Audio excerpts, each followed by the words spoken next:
Welcome to News World Today. To get more updates, please subscribe this channel. Breaking: he was just found dead with disturbing connection to Clinton's. This is worst death yet.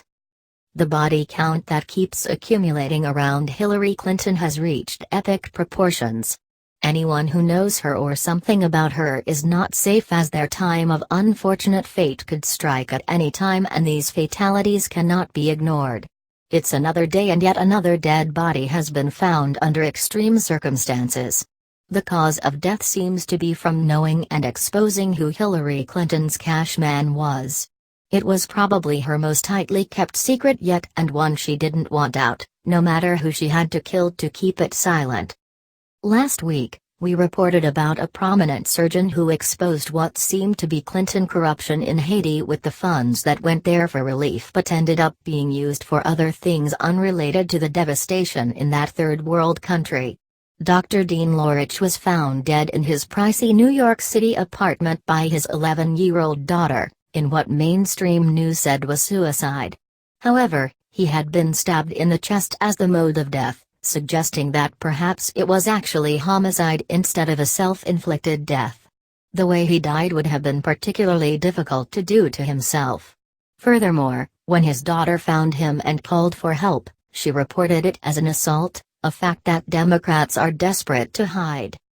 Lorich wasn't the last sudden death, as we're now getting word of another, more brutal, murder with a very specific tie to Hillary. Under the most alarming circumstances, an inquisitive alternative media journalist has just been found dead.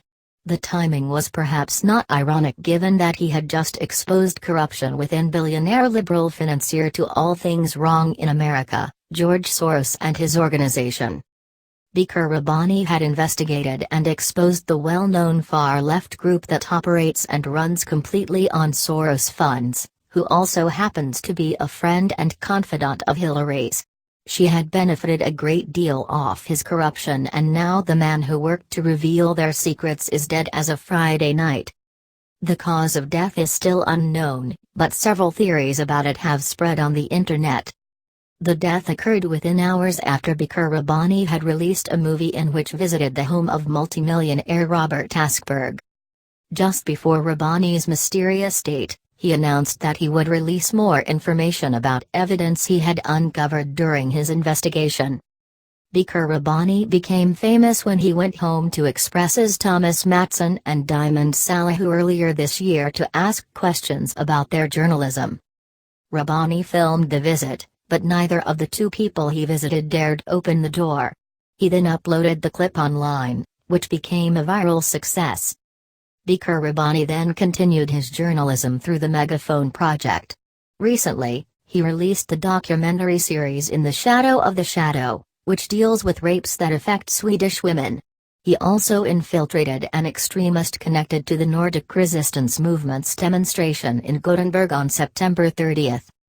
Yesterday he wrote a post on his VK account. But now the megaphones confirm that he suddenly died. We can be very sad to announce that Baker Rabbani is dead. Baker was a fierce fighter who fired for justice and who without hesitation stood up for all those who themselves could not or dared. We will remember Baker for his energy, his driving force, and not least all his work.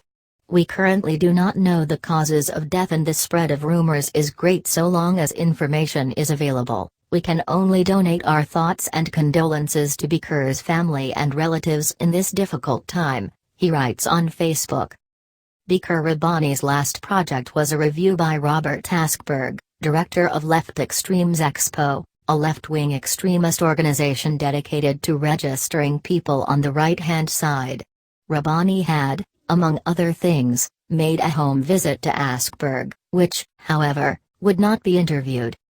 After my visit to Taskberg, my Facebook accounts were permanently closed.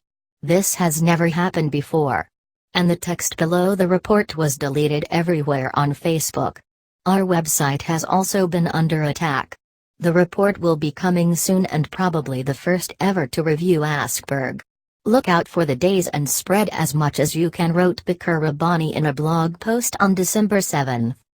Rabbani promised yesterday new information about Robert Taskberg. Coming an update on Asperg. He has watched the video and mailed. Make it cool, as we say on SFI. It's coming up later today. Spread the word on Facebook, says Bikr Rabbani's last post in social media, which was published on Thursday. However, the information should not have been published. Bikr Rabbani became 33 years old. He came from a Palestinian family who fled from Palestine to Syria in 1948. The exact cause of death is not yet known, but on the net the theory is that both Robert Asperg himself and the Israeli intelligence service Mossad could be behind the death. National journalists at Review Sweden have released a film on Friday night to report a robbery to Robert Asperg for murder, because it is strange that Bikr Rabbani suddenly dies when he reviews Asperg. However, some concrete evidence is not presented. GS writes that you will request the autopsy report. The megaphone itself points out that there is big rumor spread on the net right now. Bikr Rabbani should have died during the night to Friday. Free Times have sought relatives of Bikr Rabbani, who do not currently want to pronounce on the death. According to Social News, Rabbani has contacted the newspaper reporter Igor Putilov 2 weeks before his death and said that he personally received a warning from a safe contact to be careful. However, in the FB conversation with Putilov, Rabbani's answers are now removed, which is not usually the case even if a profile is removed, says Social News. According to the online newspaper, Rabbani will also have worked with a review of Facebook and its employees. Why is it that everyone around the Clinton clan always seems to commit suicide, disappear or dies under mysterious circumstances?